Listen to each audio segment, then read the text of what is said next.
This is Jedd Johnson. They call me Napalm, and I'm joined with Alan Heineck.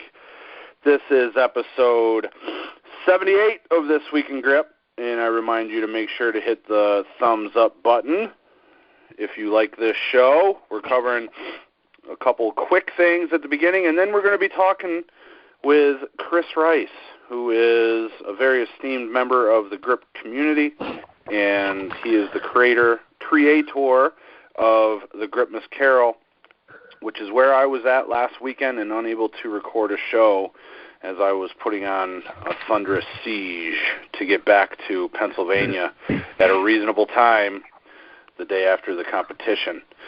Alan, how have you been doing in the last couple weeks since we talked? Oh, not too bad. Not too bad. Starting to wind things down. So it's going to be, as of this Friday, it'll be a couple months before I'll be doing normal things again. But trying to get a little bit of training in before I have my surgery. So. Mm-hmm. Yeah. How about you? You've been doing some inch dumbbell work. A little bit of inch work. Storm Cellino stopped in yesterday. He made sure to come after I was done with my 2-hour session that I had planned, and then he strode in after I was all fatigued, that son of a gun. So then we began to get the inch dumbbells out and play around with them. And, of course, he was fresh, so he was able to knock out a very high partial of double thumbless inch lift, that bastard. So very impressive. Holy cow. Did you watch the video at all, Alan? I saw your live stream for a little bit. Yes. And then where he was trying to clean the bell and stuff, and then I hadn't actually seen the other videos. Or the rest of it, anyway. You got to watch it. He did a couple pretty sick things while I was there. And then Luke actually got like separate videos, so it's a little bit better video if you watch Luke's the stuff that Luke had. But got to turn it sideways. Got to turn your phone sideways when you watch mine, everybody, if you go to Facebook, because the tripod turns my phone sideways, and you're just going to have to deal with it. So it might be a little annoying, but you'll be all right. You'll be all right. You know, that's funny, because I saw that the image was sideways, but when I rotated my phone, it flipped it back, so I couldn't watch it in a normal view no matter what. Well, that's because you're it kept auto-rotating, so I had to, crack my head. The iPhone technology is still 10, 12 years behind the Samsung, bro. Well, that's what mine is a Samsung, yeah. Oh, yours is a Samsung? It is, yep. All right, I got, I don't know, it's like a Note 9. I don't know what it is. I'm not all up to date on the verbiage. You got to get the Galaxy, bro. You got to get the Galaxy version, then you'd be all set. The Galaxy version is much, much better. Nah, dude. Okay. I don't. No. Now, did I see some video that Muscle Link was back at your house again last weekend? He was, yeah. Yep. He's been around quite a few times. Comes on a regular basis now. So okay. He hit a double. Well, I've got an actual inch replica, and then I have a steel one I had made many years ago before I even found you could still buy inch replicas. Mm-hmm. And he nailed both of those for a nice hold. This past weekend, I actually loaded up one of those inch trainer handles, like what they do at Fat Bastard Barbell Company. I had some made that are just a little longer. Had them take a stab at 208 total weight on that. Just broke it. Just a smidge of daylight, but no lift. Oh, really? Well, that's pretty impressive. Yeah, yep. I actually had the 208 on that, and then I saw the after Gripmas videos where you guys were taking tries at that 198. Mm-hmm. So I'd like to have, peeled some weight off and seen what he could have done there. Sure. But, but I think I'll leave it like this. It's a good challenge. Otherwise, I'd hate to have one all loaded up and have him lift it right away. So this gives him something to work for. Yeah, I hear you. Yep, for sure. Something else I got going on here on the YouTube channel, if people haven't checked it out, is I've got 31 days of Q&A going on, celebrating 10,000 subscribers. And I don't know if you had a chance to check any of those out, Alan. I did. You had some good ones. I liked the one where, in particular, where you were talking about, kind of what determines a strong grip, and you kind of listed some sort of benchmark things. Yeah. So it was neat hearing your input on that. So I think you were. I thought you covered it pretty good. The assessment with the number 2 from a parallel set, I thought that was really reasonable. that falls right in the middle of the gripper scale that we have out there. I don't remember what else in particular you covered. I think did you talk about like body weight hangs or anything like that? Mm-hmm. I think you talked about deadlift and stuff. Yeah, we didn't talk about that. No. Oh, okay, all right. But I thought what you put on there was reasonable. What you mentioned. Cool. Was there anything it didn't seem unattainable for most people. Maybe like I don't recall if there was anything on plate pinching, but I would think, if a guy can pinch like 225s, that's probably reasonable. To dictate a strong grip. 235s is probably out, beyond what the average person is capable of, without some specific training. But I would say even body weight hangs, from something, if a guy's hitting the minute and a half, 2 minute range, that's probably a pretty solid, benchmark for grip strength and grip endurance. Mm-hmm. And those are things that people can do, anywhere. You don't even need specialized equipment to have an idea of where you're at, grip wise. Yep, for sure. Some other stuff that I've covered over the course of the month is clenching your teeth while training, the grade 8 and red nail relationship. I talk about that. How to do negatives.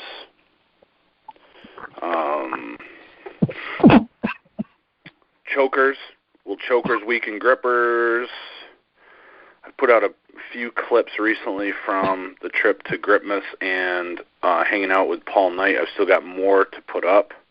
Just this morning, I believe, I put up Gary Stewart, who is a pro wrestler under the name of the Monster Pit, certified 3 red nails just prior to the Gripmas Carol last weekend, Alan. I'd never seen anyone do that. He did all 3 of his red nails in 1 minute's time. It was crazy. Oh, nice. Yeah. Yeah, I saw the Brian Hunsacker certified the number 3. Yep, he did. Yeah, Big all that congrats stuff to him. took place before the competition. It was like a lot of stuff went down. I don't recall anybody doing the Crush Dust, but we had a 3 cert. We had the red nail cert from Gary, and Iron Mind sends 3 red nails just in case you fail on 1 or 2. So you get 3 tries basically to get it done in a minute. He bent all 3 of the reds inside of 1 minute. That's it's real nice that Iron Mind does that. And to my understanding, they don't even charge for that stuff, do they? No. Isn't that all on their dime? Yeah. Yeah. So that's a nice thing, but I think they make you, you've got to prove your worth somehow though beforehand. They don't just send them out to anybody. So right. I don't know how that works with the red nail. If you got to submit videos or something like that demonstrating, that capability. It's been so long. I don't think I had to submit a video, but for me it was 2008, and a lot of people didn't have even YouTube back then. So I think it was more just you called them up and said, "Hey, I'm ready." So sure. Some other ones to check out were the old time strongmen legit or not, and I give my own opinion there of some of the old time strongmen. I see that's got some mixed reviews with 61 thumbs up and 2 thumbs down. That's probably my least popular video. Next to why bending steel is not a good indicator of grip strength. So people have been asking some questions that are soliciting my opinion, and I've been actually giving my honest opinion on these. So that's what's coming at you in some of these videos. Well, that's a good thing, though. You gotta put it out there. You can't always stay politically correct on the stuff. Right. Nothing wrong with showing that side. And then one of the most interesting topics was asked by Nigel Blackburn, Alan, and I don't know if you saw this video or not. It's titled, "What People Can Instantly Do Well in Grip."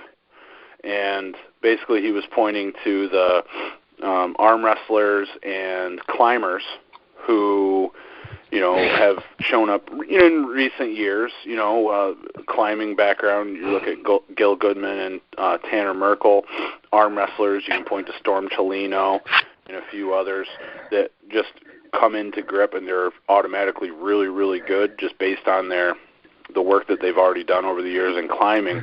And who else could be someone like that could just stroll into a grip workout and knock out some really nice feats, or come in to a contest their first time and do extremely well. And one of the ones that I pointed to was what I called industrial athletes. So it's people that have to do a lot of manual labor and work their hands real hard. Because I've seen a few people over the years, I didn't talk about this in the video, but, people that used to work at the beef plant where I worked for a long time, there was one guy that wasn't even a line worker anymore, but he had put in 20 years on the line before that and was now like a superintendent or a general foreman. So didn't do a lot of work on the line anymore, but he was still able to close the number one gripper the first time I handed it to him. Sure. Yeah, I caught that video. Yep. That was good. I'd added and I think that was kind of like a broad term that you used there to cover a lot of different things. Right. But I would say specifically like block layers, things like that where you got these guys literally like picking up cinder blocks all day long and stacking them and mortaring them in and everything. I mean, you look at the forearms on some of these guys are the size of your head. Just massively strong people, and their hands feel like the part literally from handling like bricks all day long. It's just like their skin's twice as thick as what you have on other people. I'd throw in like good point. Ninja Warrior people too. Those guys that are doing all that crazy stuff, they'd come in and, I mean, they're going to be, at the lighter end of the spectrum, but I think we'd see a lot of really strong people doing that. Showing up and hitting some good grip stuff. Yeah, that's a good point. I didn't think about that at all. Yep. I mean, I think we'd be shocked if they showed up actually. That body weight stuff, just the high volume and repetition they do of that, it's just insane. And their endurance would be through the roof, in my opinion. They'd go in and with a little specific training, I mean, I think they'd kill it in medleys and just keep going all day long, like what we see with the arm wrestlers and stuff. A lot of explosive strength and then lasting strength too on top of it. So. Right. Yeah, man. That's cool. If anybody else has any input on that, you can go to that video, What People Can Instantly Do Well in Grip, ? And go leave a comment there. There's already 14 comments, so come on over and leave a comment. Lots of comments being added to videos on the channel recently, including episodes of This Week in Grip, so I really appreciate that, as well as the likes and shares. And heck, if you don't like the video, then go ahead and give it a thumbs down. That's your prerogative. Go right ahead. And I see that's been happening a few times as well, so no problem there. So as we wait for Chris to call in, Alan, why don't you tell us about that monster feat that went down last weekend, and so in case people haven't heard about that yet. Yeah. So this was after the arm lifting USA competition that happened in Texas. Tanner Merkel, who goes by Boulder Brew on Instagram, had a post, and it says, at Tommy J had the maniacal idea to try an inch dumbbell hot potato style of pass. Just check it out. Adam and I pulled this off after a full competition. And in the clip, it shows Adam Glass lifting up an inch dumbbell, sort of popping it into the air, and then Tanner Merkel grabs it midair and then holds it, and then he guides it back to the ground. Now, I've never seen this done ever.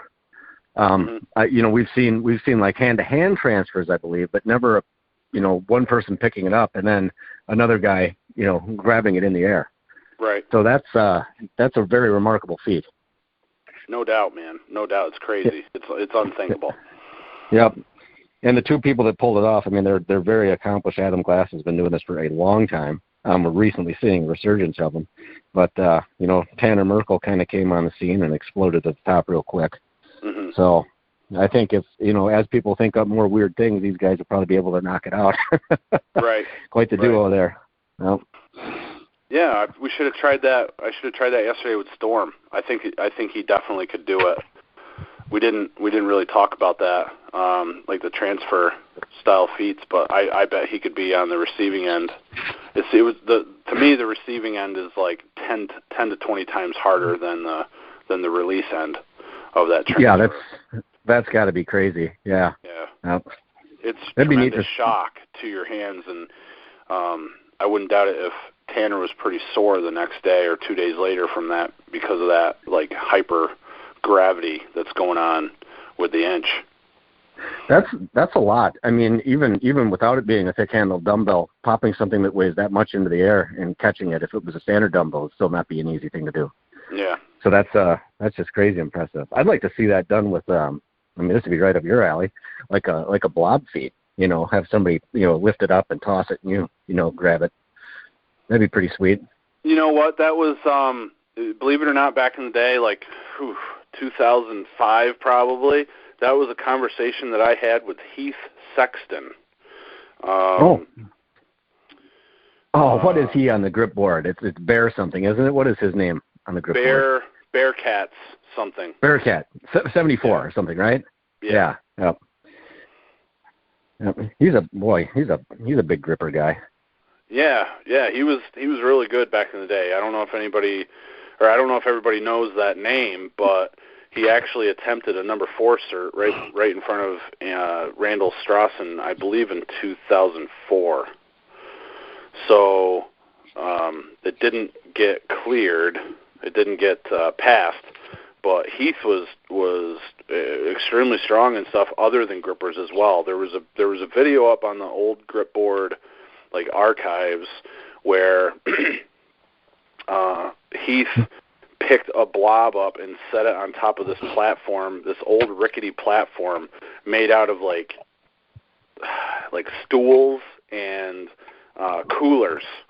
It was, and he puts his hand on top of it before he lifts the blob.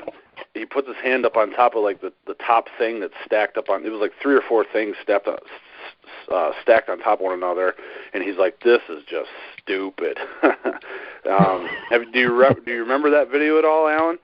No, I haven't seen that. Yeah, it's old, but he picks that picks the blob right up and then high pulls it like shoulder height or even chin height, and sets it on top of that stack. It was really, really tough. It looked like it would have been really tough. So what materialized then? Did you guys do that feat? The blob transfer, or no? Or so just what we were going speculation? to do is we were gonna practice it, so that we could do it at the Arnold in 2005, and then he didn't end up going, and then shortly after that he just kind of like faded out of the picture, so never had the opportunity to give it a try. Oh, okay. Another guy that immediately comes to mind for being able to work in with that good would be like Wade Gillingham. Oh yeah, absolutely. He's a big, wide pinching beast. Yeah. That'd be cool to see. Yeah. I'd even go so far I'd throw Gil in there too. Yeah. We've seen a lot of crazy things out of him. So, dude, Gil, as far as I can remember, after Gripmas, Gil did every single blob feat that I did. So, nice. I don't know. I got a lot of them on film, but I haven't gotten the chance to maybe the video's like 5 minutes long and I haven't spliced it up into pieces. But I think the Heller blob was there. Did you see any clips of the Heller blob? Yeah, I did. The only one that I saw was of Gil lifting it, actually. But I heard you had lifted it. I just hadn't seen that clip. Yeah, so Gil lifted it, and I lifted it later on. And then I think with the Heller blob, I did a combo lift with it and the inch dumbbell. I know I did the Man Enough block and the inch dumbbell. And I might have done another combination, but everything that I recall I did, Gil ended up doing as well. So yeah, for sure, he would definitely be a candidate to do some kind of partner to partner transfer with the blob, without a doubt. Yeah, got to make that happen at some point. Yeah, it would be cool to do that. How does that Heller blob? Yeah, the Heller blob was, now that is just like the Robo blob.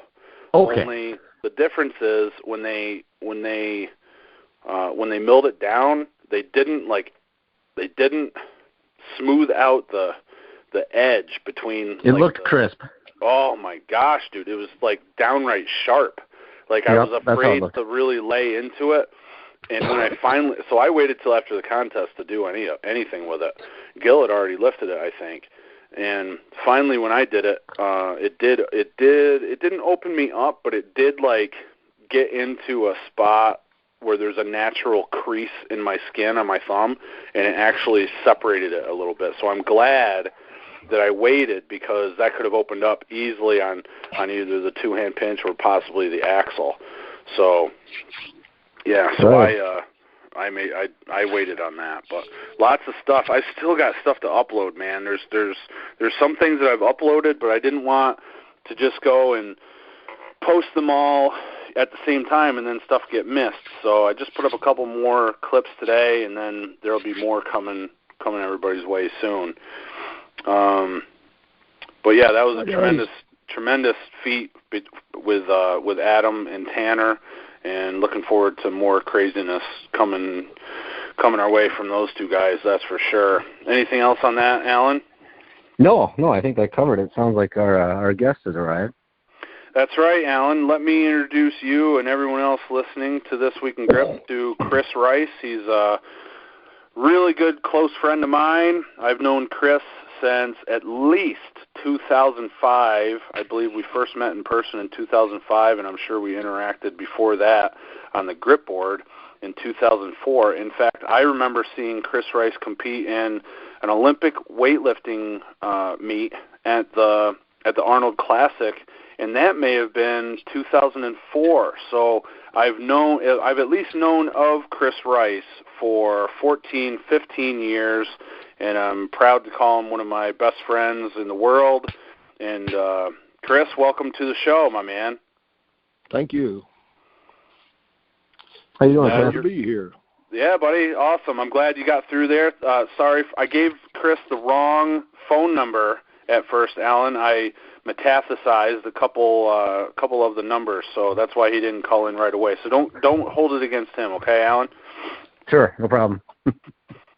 So cool. Chris, welcome aboard the show. Why don't you tell us a little bit about yourself, man? You have a storied history in strength competitions and all kinds of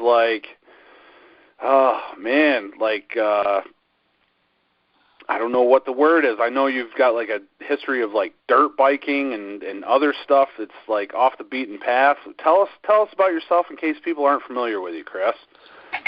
Well, live in a little town in southeast Ohio called Crooksville. Have lived here all my life. Carried mail for 33 years. Retired back in 2003.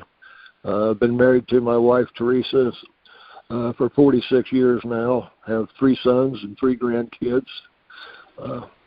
Started lifting weights in 1959. Started rock climbing in 83 or 4, I forget which now. In between all that, I have done just a little bit of everything. I've done foot races, bike races, motorcycle races, triathlons, swimming races, springboard diving, Highland Games, Olympic lifting, powerlifting, mountain climbing, rock climbing, and probably several that I don't remember. Any competitive darts, Chris? Never played darts competitively. What? I've lost a few beers on darts. Oh, okay. So you didn't get serious into it, but you've obviously thrown a few darts in your life. Come on. I was never sober when I threw one, I don't think. Yeah, okay. That's I could fit in that. I could fit in that ballpark as well. I tell you one thing that Chris did not mention, and I thought this was really cool when I found out about him, is Chris actually has done some taxidermy on the side as well. Are you familiar with taxidermy, Alan? I am, yeah. Any particular type of animal? Mostly deer, some squirrels, small game. Never got into fish.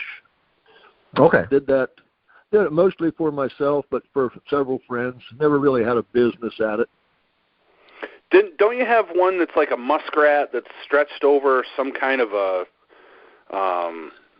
I've got mink and coon and beaver. Okay. Beavers are the big round things on the wall, Jed. Yes, beaver. Okay, yeah. Mm-hmm. Yeah.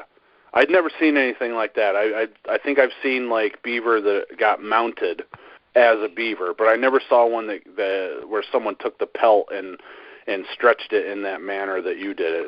It was pretty cool. I remember that from a long time ago. When I built I'll call it my den in my house, I laid up all the boards horizontally and they try to make it look like an old-time trapper's cabin, and I put fur all over the wall and mounts on the walls and different things. Yeah, cool. So, what I wanted to do, Chris, is, well, like a couple weeks before Gripmas, I was going to go over like the history of Gripmas, but I was like, man, I don't want to be the one to do this, because what if I get the stuff wrong? So I was wondering if you could tell us a little bit about the history of how Gripmas started, when that was. Tell us about the gathering that you had there and who was there and stuff like that. I got on the grip board in 2003 and saw that several of the people were, relatively local, within, 50, 100 miles. Mm-hmm. And I just got on there and invited a bunch of people down to the garage to just do whatever. And Sean Dockery, Nick Rosendahl, Stu Rosendahl, Jake Brooks, Eli Keener, and my son Sean, I think, were there at that first one. And what year was that, Chris? That was 2003. Okay. And was very little grip done. We didn't have a whole lot of implements and stuff back then. I remember Doc bought a blob. We did some Olympic lifting, some power lifting, some stone lifting. Eli brought a bunch of natural stones and some kegs, and we did all kind of stuff that I had never done before. I remember one thing, Eli Keener one-hand snatched 198 pounds that day. I thought that was pretty impressive. Now, Alan, do you remember the name Eli Keener? No, I don't. I'm not familiar with that at all. Okay, he may have been before your time. This dude was an absolute beast, like an absolute beast. How much do you think he weighed, Chris? Would you say 280? Yeah, neighborhood, 270, 280. Yeah, and he was a monster. Big, thick dude, big hair, kind of looked like a mountain man. Maybe a beard on him. I can't remember, Chris. Did he have a beard? Yeah, different times he has. Yeah, and he's viciously strong. I remember that 198 one-hand snatch. Do you recall? Was that with a hook grip or without a hook grip, Chris? Not that it matters. I don't remember. I would imagine it was with a hook. Yeah, huge on a barbell. On a barbell, Alan. Not a dumbbell, but it was a barbell, and it was pretty like it looked. I remember it was pretty easy looking, Chris. And that video used to be on the grip board for a while, right? Yeah, it was. I mean, the guy was. I wish he would get back into it because, like you say, he was a real beast. Mm-hmm. Yeah, big hairy dude. I mean, he looked like Sasquatch, cross between a mountain man and Sasquatch. Alan, he was. I know you got them out there in Wisconsin. Don't be holding back on me. I know you've spotted a couple yourself, so don't be trying to cover it up. There are stories of them out here. Actually, never seen one personally, but I've definitely heard the story. Yeah. He had a brother. You would have seen Eli Keener, then you would have seen one. So, Eli Keener had a brother that was built, a lot more like I am. Not a real big guy, and he used to just play with the inch. Oh yeah. What was his name? I forget his first name. I can't remember. I don't either. I don't remember. He was built much thinner and didn't have the big moppy mountain man hair that Eli had, and he also wore glasses. He's out. His name's out there in places, but I just cannot remember. The last I heard from Eli, Chris, he was a motorcycle guy. He was like on motorcycle all the time, bike gang or something like that. Well, he was a border guard down New Mexico, Arizona, somewhere. And not too long ago, he moved back to Ohio. I can't remember where he is now. Oh. But, yeah, he was on motorcycles a lot. Yeah. Yep. So you brought up another name, Sean Dockery. That's Doc. And he and I, up until like 2012 or 2013, Doc and I worked together on Grip Strength Radio. So, and then he got real busy with his job and got himself a bunch of kids and stuff like that, and we ended up shutting the show down for a while. Alan, are you familiar with that name, Sean Dockery? I'm familiar with the name. I'm familiar with the Doc Bar. I don't have one, but I definitely heard of that. Yeah. I never actually was able to listen to any of the old Grip Strength radio shows, but I know Gil Goodman actually used to talk about that quite a bit. Yeah. He was listening to those for quite a while. Yeah, Doc was fantastic with blobs. He was the first guy, I believe, Chris, he was the first guy to lift two at the same time and clean them to shoulder height. Do you recall that as being correct? That was, yeah, I think you're right. He was also the first guy I ever saw to just pick one up and do figure eights between his legs and stuff with it. Okay, yeah, I remember that too. Oh, that's crazy. I don't think I've ever seen somebody do that. Yeah, it's kind of like the basketball awesome. Drill, Alan, where you bounce up yeah, I know. legs. Yeah. Yeah. Wow. That's incredible. Have you ever done that, Jed? I don't know. I'm not sure. I don't. Oh, that's recall. wicked. Yeah. Boy, just picking it up is a challenge in itself to be able to do that. Mm-hmm. Wow. I'd love to see a video of that. That's impressive. Yeah. And then Jake Brooks. Do you know the name Jake Brooks, Alan? No, I'm not familiar with that one. So Jake was also from the Ohio area, and for a time he worked for Sorinex as well. And he appeared in a couple videos with like Richard Soren and stuff. So he's bounced around a little bit. And I first met him, I believe, in 2004 at the first Night of Strength. So, well, Chris, that's the group that was at the first one. So, what happened? Did you guys say, "Wow, this is so much fun, we got to do this again," or how did it evolve? Well, that's pretty much. I called it the Gripmas Carol. I mean, it wasn't a contest. It was nothing more than a get-together. There were no prizes, no scoring or anything involved. And 04 was pretty much the same way with a couple different faces. Mm-hmm. And 05, it was a contest, but not taken seriously. Mm-hmm. And 06 was the first year that we gave prizes away. I got little cheap skillets at the dollar store, mm-hmm. and we printed up everyone's results on it and their place and everything. That's right. I remember that. You put down their lifts and the numbers they got on their lifts and put it on like an adhesive sticker paper, right? Yep. That's yeah, dude. That's right. I forgot about that. I still have a pan somewhere around here. But that year was a real contest. I mean, there weren't, as many competitors, but it was fairly well attended. And then let's see, that you said that was 06, Chris? That was 06. And 06. Every year since then has been what people are familiar with as, Gripmas Carol.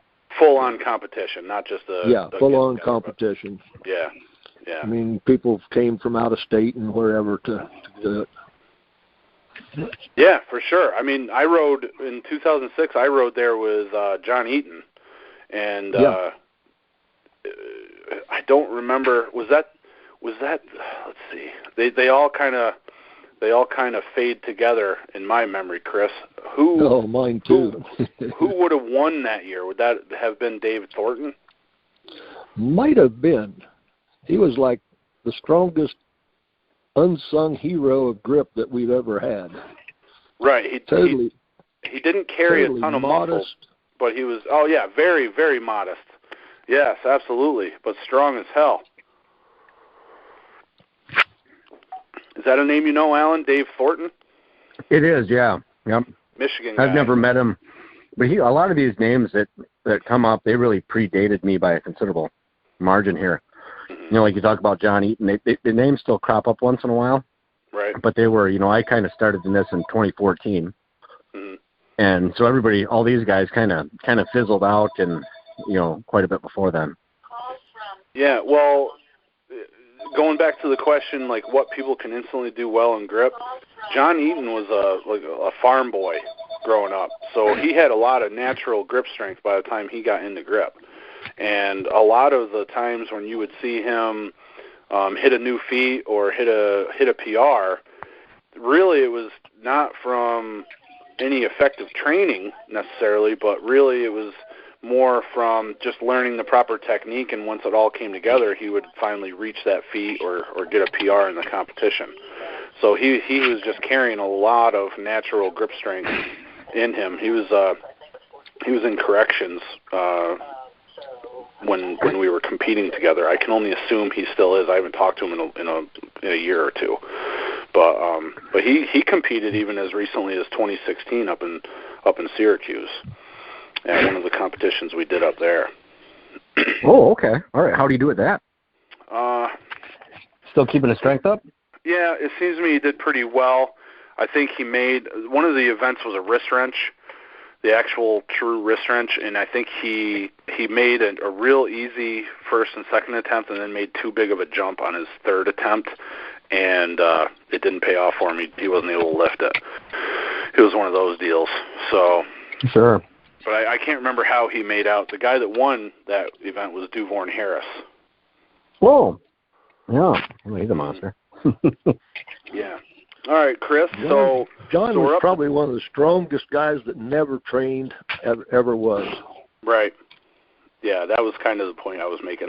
There wasn't a lot of training going on with John except for with bending and grippers, and I really don't know how much he did with those either. But I think he was able to get up to red nail in either suede or leather wraps, right, Chris? You remember any specifics? Yep, he did reds. Probably even not like sure if he did a red reverse or not. No, I can't remember. But I think he did a couple of the bastard bars that are up above a red. Because I remember him competing at the Backyard Bastard Bash a couple of years as well, and there were always bending events in that competition. Let me ask you this, Chris. How has Gripmas changed since 2006 when it became an actual competition with, following the guidelines of sport? How has it changed over the years? Like, what were some of the principal events back in 2006, and then what changes have been made over time? Gripmas has always been kind of that contest that had all the weirder events, and I don't think that changed much throughout the years. When everyone else quit bending, I still had a reverse bending event. My medley was probably the thing I was most famous for. Was I had these monster medleys that involved everything you could think of, including rock climbing items. It hasn't really changed much. I mean, just grip strength competition. Probably in the middle there somewhere, I started having the supported sledgehammer levering. We had one hand and then two hand levering events. Then we had one for most weight, and then we had one for most reps. We always had the axle, the pinch, the grippers, and then the oddball stuff was kind of the thing that I was most known for, I suppose. And then what are some of the events that you would group into that oddball category, Chris? Oh, God, I have to think. We did reverse bending several times. When no one did reverse bending, everyone was doing double overhand. Right. We had campus board, which is a rock climbing thing. We had all kind of weird chin-ups and stuff in the medleys. Rectangular pinch blocks, do chin-ups on that. And I remember back in the day you'd have the choker grippers. Oh, yeah, we had a lot of those. That's one of the things I really liked because I can't set a gripper for beans. So what do you think? You had those 2-3 years in a row? I think I had choker grippers for 3 years in a row. Yeah. I remember years where Josh Dale competed, and he was squeezing just huge grippers. I want to say at least near 200 pounds, right? He and Andrew, yeah, Derny were the big guys, and I got up to 191.8 on the choked 2 years in a row.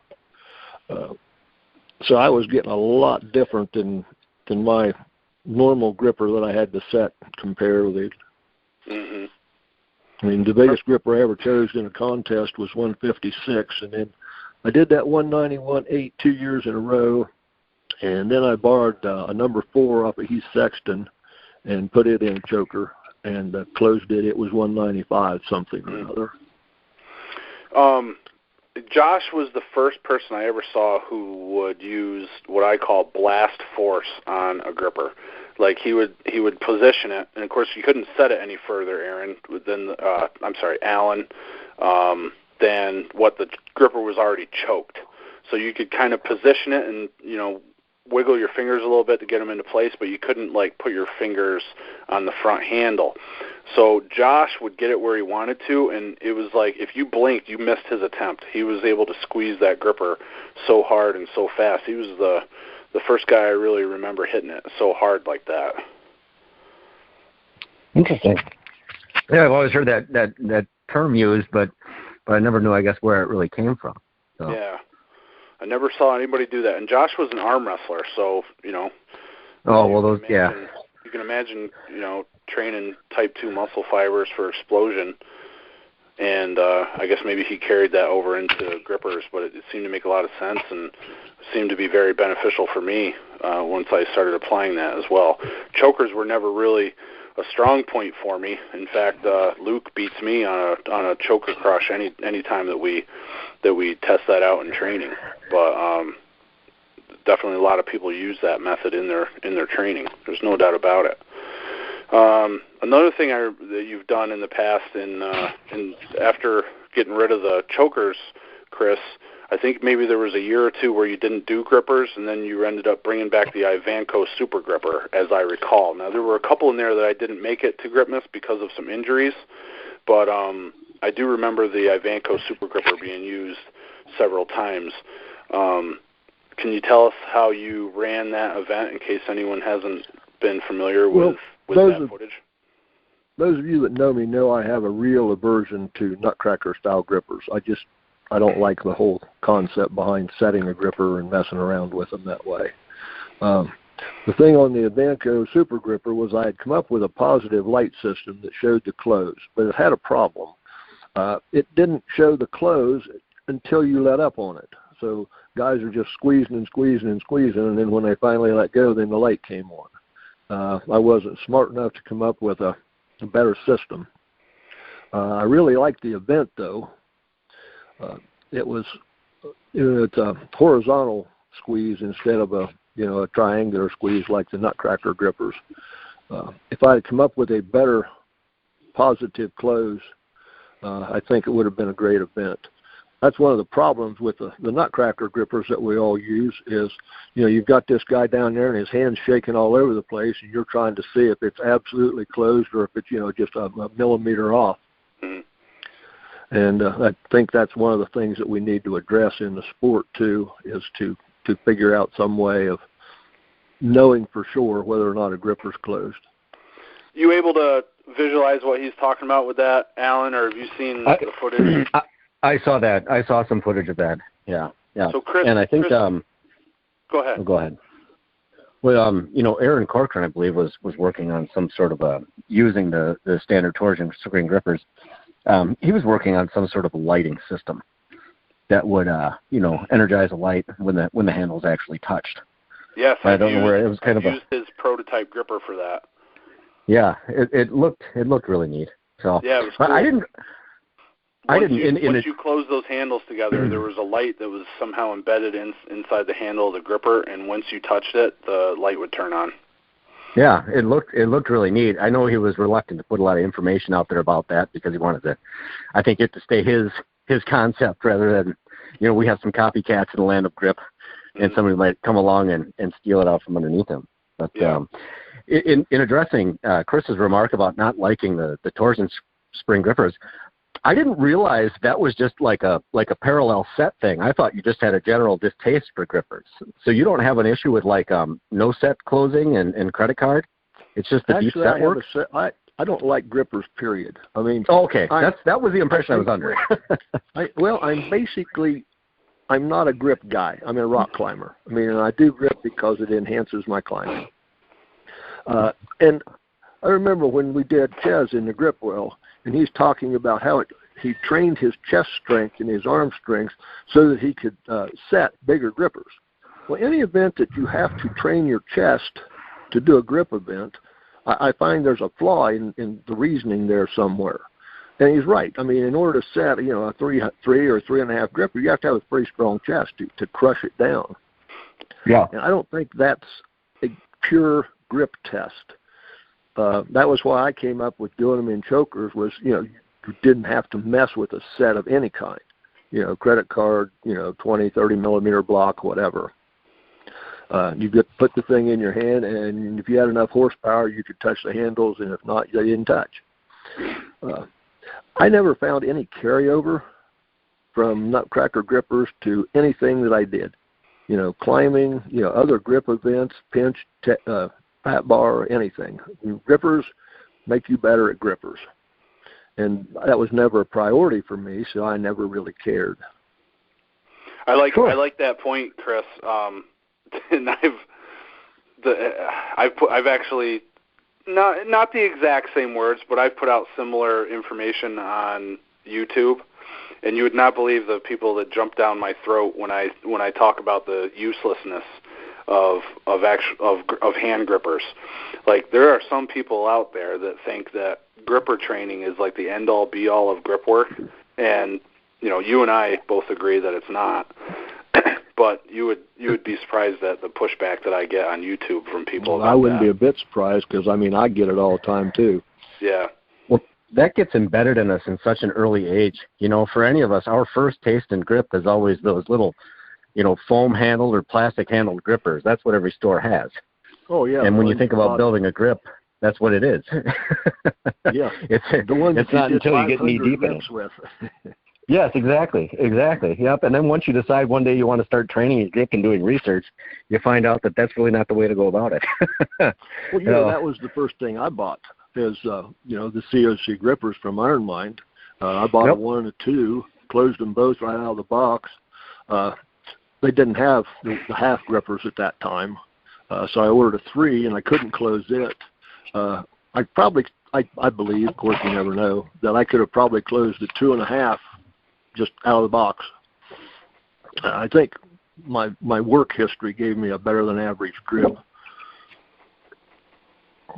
Sure. So was when you say that, Chris, your work history, are you pointing to your work with the Postal Service or some other stuff you did? My first job in high school was trimming trees for a tree company, climbing ropes, climbing trees all day. Then after that, I would work all day at the post office, and then I'd get off work and go roof a house or build a carport or build a garage for somebody. Right. A lot of construction work, a lot of heavy, hard work. Sure. I did. I still trim trees up till I was about 50. And that stuff builds a pretty good grip. No doubt, for sure. Cool. So let's see, what other, so tell us about, so the Medley at Gripmas is historic. Generally there's upwards of 30, 40 implements in there and it's probably the longest Medley time limit with, I think 4 minutes is the most that was ever allowed, right? I had Chris? 1 year I had 5, but 5 was too long. Gotcha. So what was the spark that made you want to select a Medley that was so torturously long with so many challenges? Overall grip strength. I mean, you find a guy that specializes in grippers. You find a guy that specializes in two-hand pinch. The next guy's got monster hands, and he's great on the fat bar. But when you throw my Medley at them, any weak points that they have is going to come out real quick. One of the big things we found was, even some of the very best guys didn't have any wrist strength with sledgehammers and stuff, for example. The shape of an anvil would stop different people. I mean, in order to get a good run on my Medley, you can't have any weak points. Right. Plus, you had to have the endurance of being able to do that many things back to back to back to get done in the time limit. Yes. What was the first contest that you went to with a Medley, Chris? Or was it Gripmas? I can't remember. Did Beatty have Medleys? I can't remember having one. Well, I remember Beatty having, 1 year it was a blob Medley. It was like a series. At the time, dude, I don't think I even knew the term Medley. When I took footage of it and put it on YouTube, I called it Atlas blob loading, like Atlas stones. I remember that. Yeah, so he had a series of platforms. Did it go higher platforms for lighter blobs and then lower platforms for heavier blobs, Chris? I thought it was just like a big long bench. Yeah, I don't recall, honestly. That's what I remember seeing in some of that footage, was a long bench. Okay, yeah. And then I do remember, so I went out there twice, Chris. I don't know how many times you were out there. I believe I was out there in twice. Okay, 06, 07. So I remember the block weights the first year, and then inch bells or challenge dumbbells of some sort the second year. I don't know if you remember that. I remember the first year I went, they had the scale weight hold for time. Yep, and I think I have you on film doing the scale weight. I came in second. I was ahead until the very end, and Dave Thornton came up and beat me. Uh-huh. And then the second year was the Hercules Hold. Yes. And that was the only time in any grip event ever that I actually won an event. You even beat Chad Woodall that time. That's right, I did. The great Chad Woodall, which everybody should be familiar with him. If you don't know Chad Woodall, talk about one of the strongest men in grip. He's right up there. He's done some of the most impressive stuff that I've ever seen. That's for sure. He'd be another candidate for a teamwork inch dumbbell transfer, no doubt about it. Yeah. So, Chris, what would you say over the years, top 5 hardest items that you ever had in the medley? And by hardest, I'm saying like lowest success rate overall for competitors. Like, what's the top 5 hardest items that you put in the Gripmas medley? Probably would be the double anvil by the tail lift. Yep. My scale weights, which I have added weight onto, and one of them has a real fat, awkward handle on. And that's, if you can't picture that, guys, you got 2 scale weights that are turned on their sides so that the handles are right beside one another, and you got to reach down and grip them both at the same time with one hand and lift them up. And they're 50-pounders, right, Chris? They're 50s, but mine were 55s because I had added 5 pounds on them by drilling and tapping a hole in the bottom. Correct. And that 5 pounds was out farther from the pivot point. So they were very tough. So the double anvils by the heel, your double scale weight lift. What else? Top 5. I think we only had it this last year, two years ago maybe. That chin up on that 2.5 by 4 inch block that was suspended up in the air. Yep. Wasn't very many people got that one. And 3/8 2-hand pinch, 3/8 inch thick. Ah, yeah, the thin pinch. Yeah. The thin pinch. That stopped a whole bunch of people. Mm-hmm. That got me last year. I had that bum finger last year, and yeah. I couldn't put the pressure in there. It was putting some pain in my joint, so I had to leave that was hard on your fingers. It bent your fingers at a backwards angle kind of deal. How'd you come up with some of the weights for those? Well, on that thin pinch, it was like, I think 110 pounds on it, just in weight. I don't know what the apparatus weighed, called another 5 maybe. The anvils are what, 55s, Jed? Yeah, they're 55s. Of course, the chin-up was body weight. The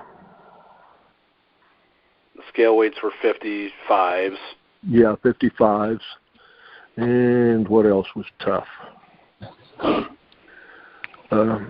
Basically, I had a climber pinch in there that was a 2-inch rectangular steel block, and I think I had 200 on it, and wasn't very many people got that.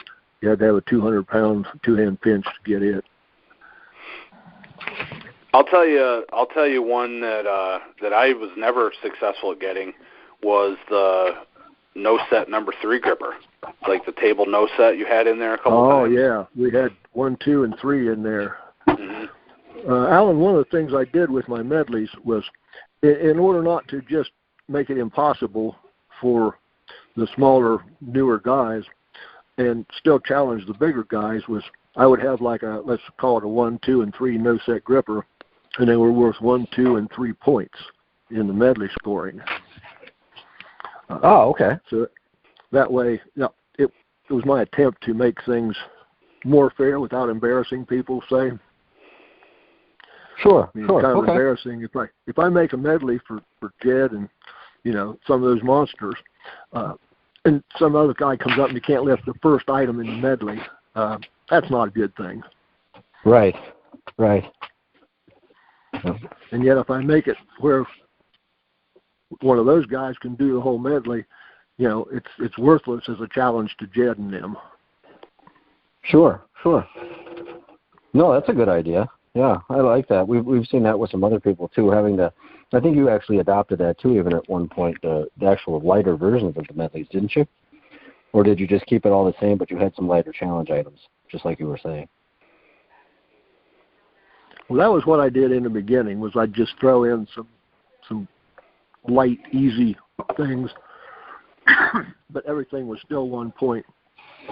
And then some of these guys like Jedd. We ended up calling the whole thing the Jeddley after a while because he kept winning it every year. In order to challenge them, I just had to come up with harder and harder things. At one point, we added in the inch dumbbell. Well, that slowed them down, about 3 seconds.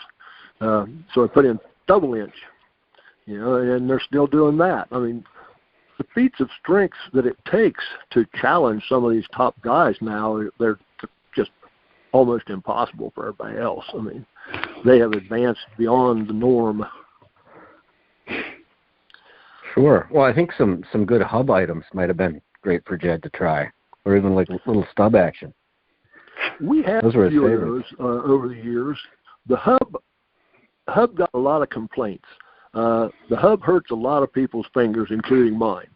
I can't do a hub. I've got an arthritic index finger, and any kind of hub lift just fires it up something terrible. So I took the hubs out. We had key pinches in there. I forget the weights on those, maybe 50 and 60 pounds on just a 1/4-inch plate that you pinched like a key. Oh, okay. That sounds like a good amount of weight. Yeah. Okay. I did a lot of experimenting. I'd have Nick Rosendahl come down, and some of my friends would come over, and we'd experiment trying to figure out the weights to have in those medleys. Over the years, I got a pretty fair guess of what people could and couldn't do. But in the beginning, I'm sure I messed a bunch of them up. Sure. That was, if I had a claim to fame in my own grip career, it would probably be my medley performances. I usually did pretty well in all the medleys. I tried not to have a weak link, but I never really managed to get the real strong link either. Well, I think I would say even like your consistency across the board on two-hand pinch was always something that was extremely impressive too, Chris. For years you've been in the 230s on the two-hand pinch, even when you've been dealing with some pretty major health setbacks at the same time during your training period. So I've always thought that was really good. How's your training on the two-hand pinch going, Chris? Oh man, not too good. Then you end up in the high 220s or low 230s for the event. So I always thought that was another thing that would be kind of your legacy in Gripmas is for years being right near the top on the two-hand pinch. Way back when David first came out with that, we had a chat feature on the grip board. And I was on there one night with him and asking him, what do I do? How do I get better at this? And he told me, he said, get a notebook. He says, try everything. Write it all down and keep track of what works. Mm-hmm. Which width works best for you. Hands wide, hands close, this, that, and everything else. And that's what I've done. I probably have experimented more with the two-hand pinch more than anyone anywhere except possibly you and David Horn. Mm-hmm. And it worked. Yeah, obviously, no doubt about it. It worked for sure. So that brings us kind of to this year, Chris. You've said for a while that this was going to be, I think for a couple of years now, you've said that this was going to be your last Gripmas that you would be holding. Do you still see that being the case after holding this one this year? Yeah, I don't want to promote anymore. I mean, I may compete some more, but having to have it down at the gym, having to move all my weights, everything practically in my gym down there, and then having to move it all back and put it all away, and it's just getting to be a lot. Yeah. My last climbing trip was over October the 15th, so that's when I started training for Gripmas this year. So I didn't have but about 5-6 weeks of training involved in, Gripmas training. Mm-hmm. It's just too much work to do at 70 years old. Yeah. Totally understandable. It is a ton of work when you got to move all the stuff. Now, I had a ton of help this year. Guys came early and helped, and the gym owner had a few football players there, and I had a rock climbing buddy in his truck there. I mean, awesome. I could have never done it by myself. And then when we got the contest over, as you know, I mean, everybody just threw stuff in cars and trucks and came to the house and unloaded it. Yeah, that's right. That's right. Did I leave anything behind this year, Chris? It seems like every time I come, I leave something there, and you got to, send it back to me, or I got to pick it up the next year. Well, I've got one extra thing that's not mine. I've got a 1 1/4 pound Avantco, that gray paint plate that's I got. It came to my house, and it should have gone somewhere else. Oh, well, that's not mine.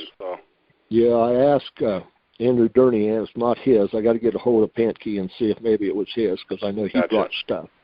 Right. I don't remember Gil bringing any weight plates with him. No, I don't recall. It's got to be somebody's, though. Did you put a post about it up on the grip board? No, I haven't. Yeah. I just heard back from Durney, and I figured it was his. Yeah, I hear you. So this year was the first year that I know of where you moved everything down to that gym in town, which I didn't even realize that gym was down there. That was a pretty cool little setup they had down there. It just opened last year. The guy got a real nice facility for a town the size of ours. Yeah, he does. It's really nice, turfed area, and set off below. Downstairs is the freeway area. There's a machine area, all kinds of stuff down there, and even a section dedicated to cardio equipment. It really is a good facility. He's got a basketball court that's also on the property, as well as a real nice parking lot. It was a really good facility. He's probably got 20 spin bikes that they put out there in that basketball court. I don't know if you saw them too. Yeah, I saw those as well. Yeah. Mm-hmm. So this year, I know normally in the past it's been either 4 or 5 events, and all of them counted towards your Gripmas scoring. This year, you went with the core 3. You did the grippers with a 20 millimeter block set, 2-hand pinch with the Euro, and then the double overhand Ironmine axle deadlift. Why did you go with 3 events this year for the event? Was there Actually, any reasoning behind that? Well, the initial idea for the contest was not a contest. It was going to be the top 50, all the events on the top 50 list that we keep. And people could come in and try to get on the list, advance on the list, set a world record in that event, whatever. And then everyone got on board and said, well, we got to have a contest. So I came up with a short contest with the hope that we could still get around to doing all the top 50 list items. Because basically that was my goal, was to give a lot of new people the opportunity to get and move on those lists. As it turned out, I think I bit off way more than I could chew. We ended up with the contest, the 3-event contest, the arm lifting contest, and the medley, and people were done. I mean, I don't know if anything was done with the top 50 list stuff, which I just plain tried to do too much. Well, there were a few things that went on. I know that Luke managed the the Little Bighorn lift. So I know that went on, and then I know that he did a couple of his events. it looked like Andrew Pinky was running through a few things on another platform at the same time. So I do think maybe a handful of those got done, but I'm not sure exactly how many because I was pooped. I was totally exhausted. I did not sleep real well the night before, and I had jury duty the Thursday before the competition. So mentally and physically, I was completely drained after just the first 3 events. So I didn't do any of the arm lifting stuff. You didn't do the medley this year. I did not do the medley. I was destroyed. I being that it was not part of the scoring for the contest, I was like, well, I got to try some of these combo feats, and I did the combo feats, and I was done. I had nothing left. Couldn't even do it. Who ended up winning the medley? Aaron Cochran. Oh, well, that makes a lot of sense. Aaron is very strong. I did do something good in the medley this year. What's that? I beat Andrew Durniant. Oh my gosh, nice. Something that doesn't happen very often. Right. Andrew was the overall winner of the medley last year. Really whooped everybody. He was able to take advantage of the new challenges with the climbing style events in there for sure. Well, I think what happened is he went over and did that silver bullet hold before he got to the medley, and it pretty much killed him. But I'll take it either way. Yeah. Well, that's part of it. So what was the score of the medley? How many possible items in the medley, and what did you end up getting? Let's cover that. Aaron got 31, I got 30, Andrew got 29, and there were several lower than that. Okay. I think it was 44 was the top point value. Cool. Awesome. I got the 2 3/8 barbell from Pancake from FBBC. I got a 308 lift on that, and that's good on the overall list for tied for number 10. So I was pleased. Cool. Awesome, man. So I had what I thought was a pretty good contest, especially considering the amount of training that was going well, because my training really sucked coming up to the contest this year. That's what you said. What did you end up getting on your gripper? 125, but okay. I mean, I'd hurt my hand earlier. I would, you know how the base of the gripper sometimes will like punch you in the palm? Mm-hmm. Well, I've got several nodules in there where I've torn, those tendons from the middle 2 fingers going down through my palm. And I hit on one of those, so I only got 125, but I don't think I would have got that much higher anyway. I mean, I hadn't closed probably 10 grippers in training coming up to it, so gotcha. I got what I deserved.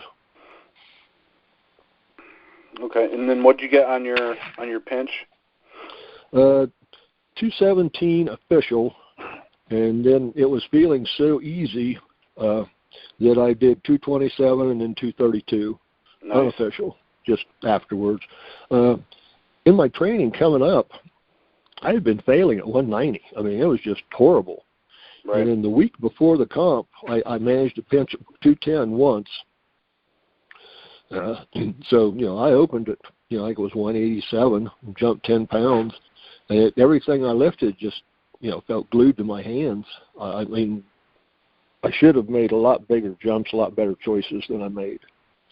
Right. Well, you were going by what you did in training, so you were going on that. In order to get the Masters World Record, I had to get 75% of the Open record.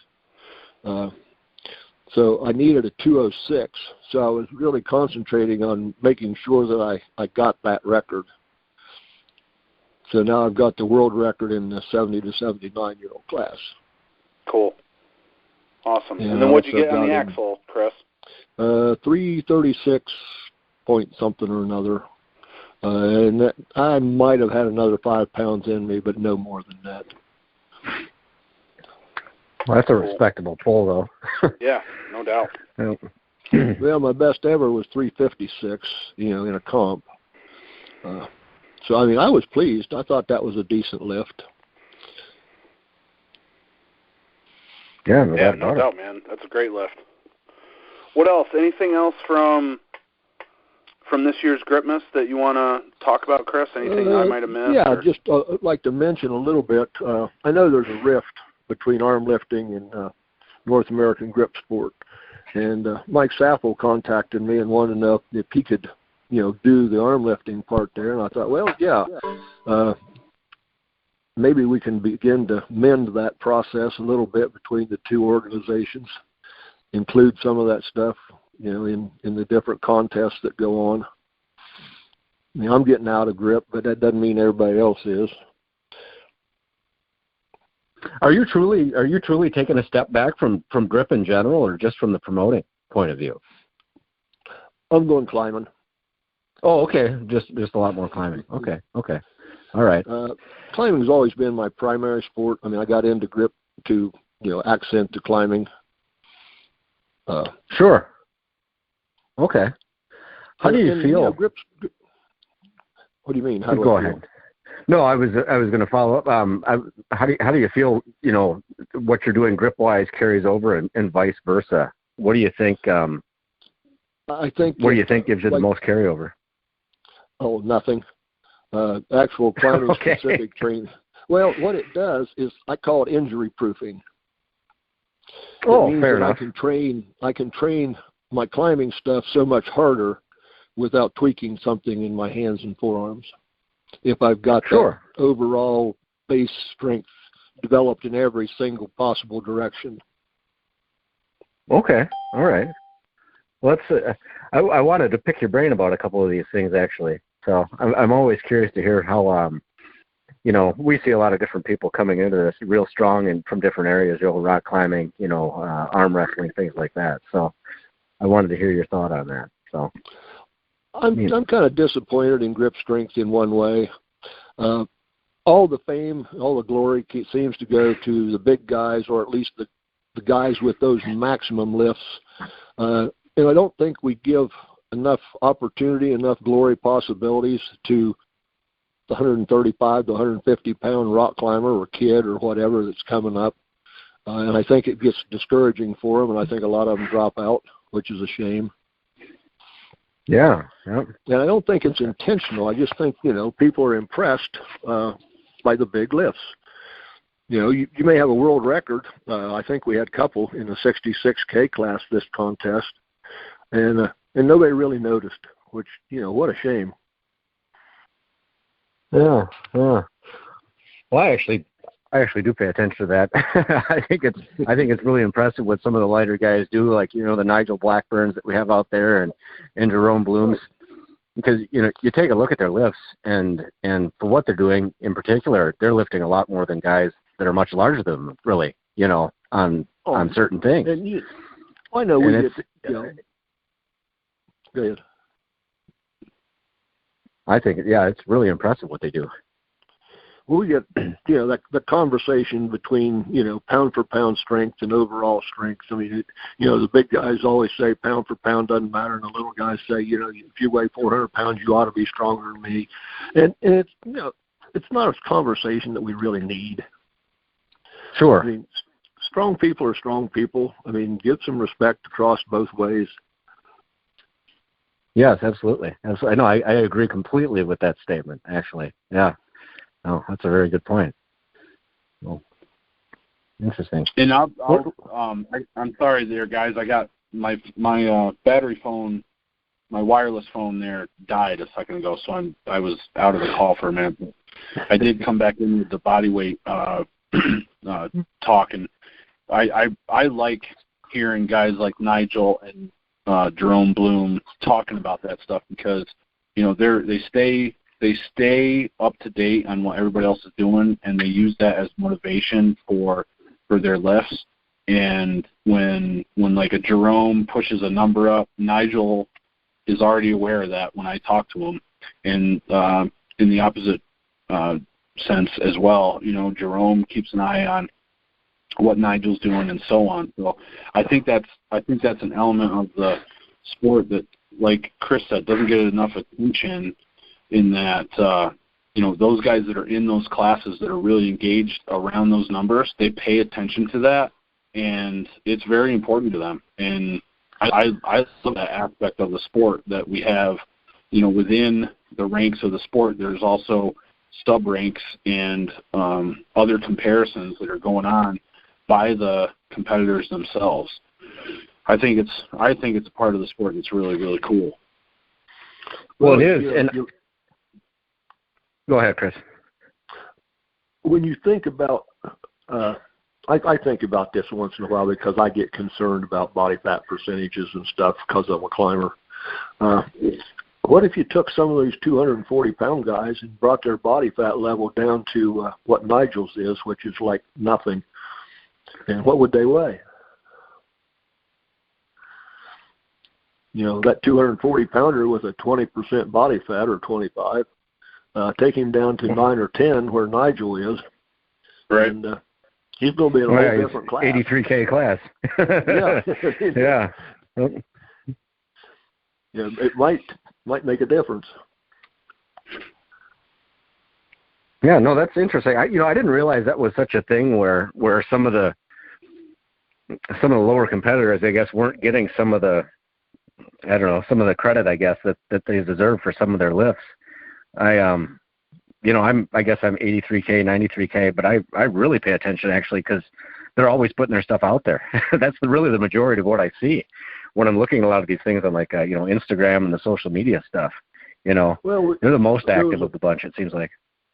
There was a big post on Brian Shaw. I mean, and my God, the man is an animal. There's no question. He's 450 pounds of animal. I mean, if he's not stronger than Nigel, I mean, something is seriously freaking wrong. Right. Sure. And that conversation got going on in there, and some of the big guys said, it doesn't matter what pound for pound. It's all about just how much can you lift. And I'm thinking, it's easy to say when you weigh 280. It's a little harder to say when you weigh 160. Yeah. It ought to be more fair on the glory, I think. Yeah. No, I guess I didn't realize. I didn't even realize that was a thing. But that is a good point. Yeah. Sure. Okay. Interesting.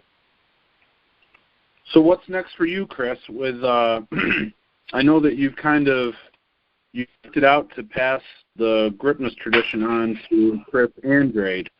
So what do you think would be your next focal point for your lifting and training as far as grip is concerned? I want to get back into climbing at a higher level again. The last few years, I haven't climbed well. I've been dealing with some health issues and stuff, and I'm still dealing with several of those things.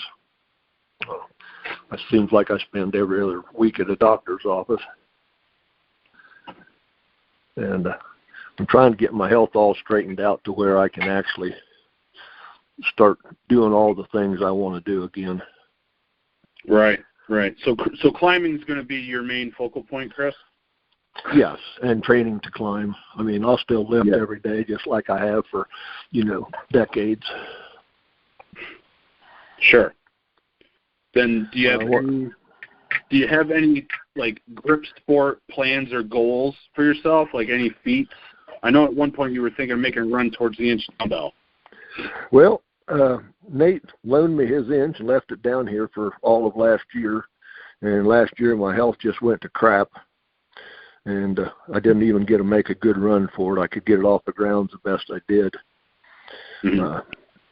I had Eaton's dumbbell here, I don't know, 15 years ago, maybe 10 anyway.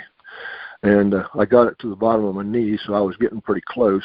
And then John took it back. I wouldn't mind doing the inch, but I'm not willing to buy an inch to train it. Yeah.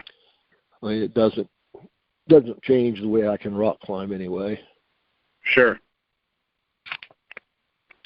Well, I think for a while there, I think John Eaton's inch dumbbell was in other people's garages more than it was in his garage. Because I had it for a year myself, borrowing it. I'd like to keep my two-hand pinch up high. Just self-satisfaction. There's no real reason, but, I mean, I'd like to be able to hit 220 or above, at any given time. Mm-hmm. I'd like to train a few people on the two-hand pinch. I mean, Cody came in here at 200 and walked out the door 2 hours later at 250. So I think that would be fun to train a few people to try to get their pinch up. Right. You had extended that offer at one time, and I was curious if that was still something that was out there. Yeah. You basically said, my doors are open, and that was kind of how you presented it, more or less.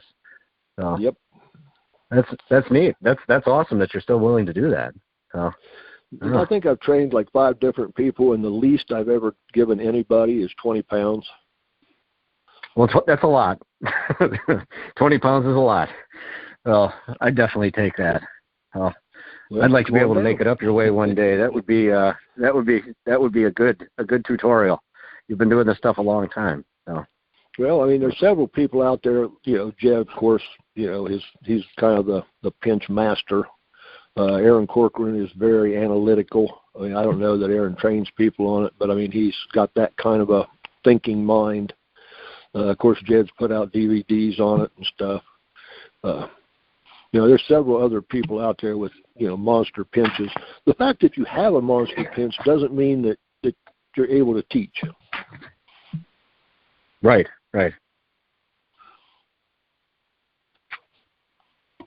No, that's awesome. I should make a schedule if I ever get better myself. I wouldn't mind making it down that way, looking you up. So be nice to meet you. You should go there, Alan. It'd be good for you to meet Chris and go through his gym and see everything that he's got there. You walk in there and it's kind of like, in a lot of ways, it's kind of like a museum. There's lots of things on display there, different pictures and artwork and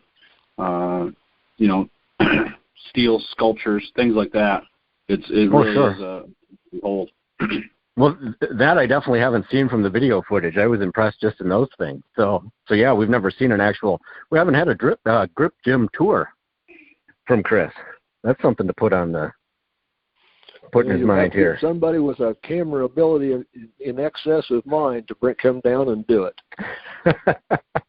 My technological skills begin and end with this phone call right here. Sure. Well, that's not a bad thing though. It's nice to be able to actually step away. Nowadays everybody we all stuck to our cell phones, so we don't have that luxury. So that's good. Well, I can make a phone call and I can send a text, and that's just pretty much it. Sure. Nice. And when you do, you got to pay extra to send that text, right, Chris? Not anymore. Wasn't there something going on with your cell service one time when I was texting you? It was costing you like $1.50 per text or something like that. Yep. I had a flip phone. I had a flip phone. Of course, I didn't even know what texting was, and people would send me texts, and it cost me like $1.50 per text. So I just called Verizon and had them quit, block them, so I didn't get text. Well, people still kept sending them. Of course, they all thought I was an asshole because I didn't answer any of them. Then we messed around, and finally my wife and I got smartphones, and I learned to text, sort of.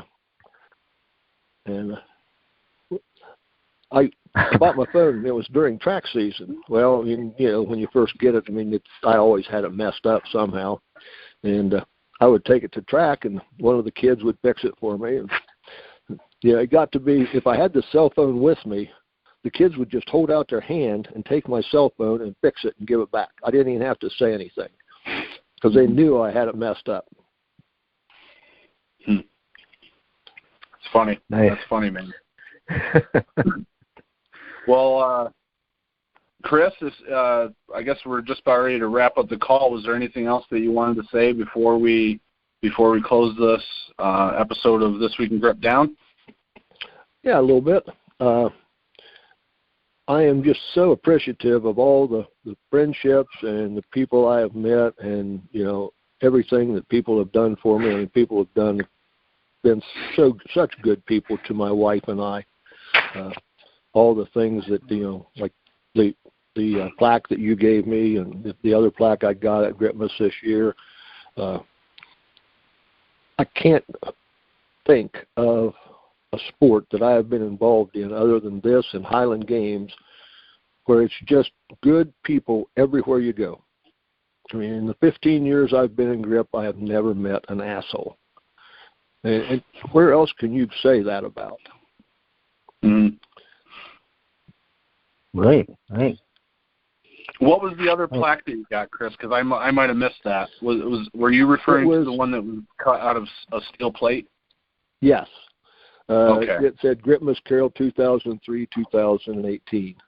That's right. Yep. Yeah. Thank you for reminding me. I forgot about that, buddy. It was cut out of flat plate steel and all shined up and really sharp looking. Yep. I remember seeing that now. Yeah, it was really beautiful. And who did that come from, Chris, if you don't mind saying? Adam Junkler. Junkler? Yeah. Cool. He was the guy with the humongous mustache. This humongous mustache. Yeah. He put some work into that. He's crafted a fine mustache there. There's no doubt about it. Yeah, that was impressive. Really nice guy, cool. too. No doubt, man. He brought that big adjustable two-hand pinch thing to give away last year as a prize. Mm-hmm. Yeah, he's another creative guy, just like in the same vein as Aaron Corcoran that you mentioned earlier. He's come up with some pretty cool implements. And he's only been in grip for a couple of years that I know of, and he's really brought some cool things to the table, some innovations. Yeah, he has. There's another thing that's going on is we've got actual manufacturers now. I mean, Gil is making retail items for sale that are high quality. Luke has got a whole product line out now of high quality equipment. Of course, David Horn's got a lot of stuff. None of that existed when you and I started this thing, Jed. I mean, I remember when the things I turned out in my garage were state of the art, and they were rough. Yeah, true. When I started, it was basically Iron Mine, Sorinex, and the original Fat Bastard under John Beatty's ownership. Yeah, that was pretty much it. And Beatty was primarily bending stock. Yeah. Yep. It's true. Awesome. Any other questions for Chris, Alan? I do just have one quick thing for you. So in doing this for nearly 60 years, what do you credit the most to your longevity in it all? Variety. I've kind of got this theory that if you do, let's just use powerlifting, for example, although anything would be the same. If you do 3 lifts for 60 years, you're going to break certain parts of your body down. But if you do 30 lifts for 60 years, you're going to break them down a lot less. So my theory is that I'm going to wear everything out a little bit instead of a few things out a whole lot. Now, whether or not that's true or not, I don't know. But it seems like it's holding true. That was a great answer. I've never heard somebody say that before, so I'm glad I asked. That's a really neat point of view. Yep. You're one of the only people that can give us that perspective. So we gotta take these opportunities when we have them. Oh, nice. Well, I like it. 1959, I got my first set of weights. I've still got the same exact set in the garage. Yeah. So I'm real close to having 60 years under the bar. That's impressive. Nice. Well, you've hung in there with everybody through the years. So, yep. I've got a Congratulations. gift. I've got a gift. My gift is that every day when I get up in the morning, I think to myself, man, I get to go lift weights today. Where everybody else is getting up and saying, oh, God, I got to go to the gym. And I think that's my secret right there. That's nice. Cool, man. Oh, and I think that's a good thought to end on too, Chris. I know I want to say personally thank you for everything that you've done, both Gripmas-wise, helping out with the behind-the-scenes stuff with North American Grip Sport, and just being a good friend and a mentor to me. And I'll absolutely never forget after I broke that 2-hand pinch record, hugging you outside the garage, brother.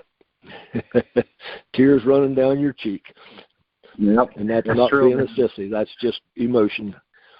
Yep, for sure. Well, thank you for your time, Chris, and hope to see you again sometime soon. at whether it's a grip event or just meeting up at someone's house on a big weekend, maybe the Arnold weekend or something like that. Can't wait to see you again, buddy. All righty, same here. Alan, I'd like to meet you sometime.